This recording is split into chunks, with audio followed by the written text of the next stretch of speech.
All right, we are going to glaze our clay flower that we've made. So obviously last time you worked on your clay, it was wet and you were able to mold it and fold it and form it, right?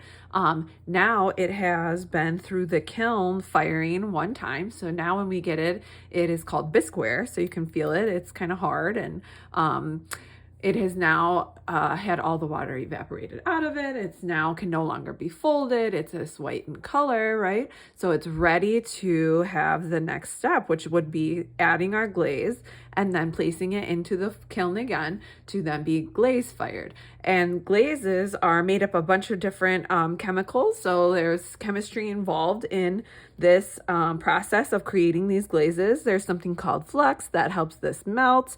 There's something that's a stabilizer that helps it bond to the clay body itself. And there's also some glass particles or formers that help it create its shiny like effect. So here's another project I did a while back. It's a cute little mouse. So you can see how the black here is shiny. So our colors, they're dull right now as they go on.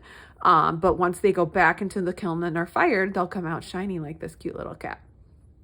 All right, so there are two main things that I want you to remember when we're glazing because it's not the same as paint. So one is we cannot do the bottom. First one reason is, right, because our name's down there, we don't want to cover it. Second reason is when I put this in the kiln to be fired again, if there are these glass type materials on here, the glaze, right, it will melt and then become glass when it cools down, and it will stick to the shelf in the kiln, and you will no longer have a project because it'll be stuck to the shelf and I'll have to use a hammer to get it off.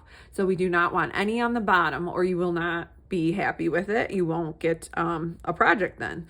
So we don't want any on the bottom. We also, the second other major rule is to have 3 layers or 3 coats. So the reason that is because this clay is very porous, so it has lots of holes in it still. And when I put 1 layer of glaze on here, it won't be as bright or shiny as I want it to look once it's fired, right? But if I do 3 full coats, it will make it come out nice and shiny and full of color and pigment.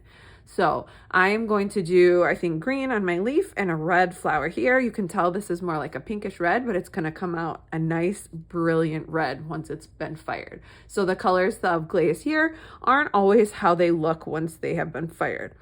So what I'm going to do is I'm going to speed it up and time lapse it, and I'm going to do 3 coats of each of my colors of glaze, okay?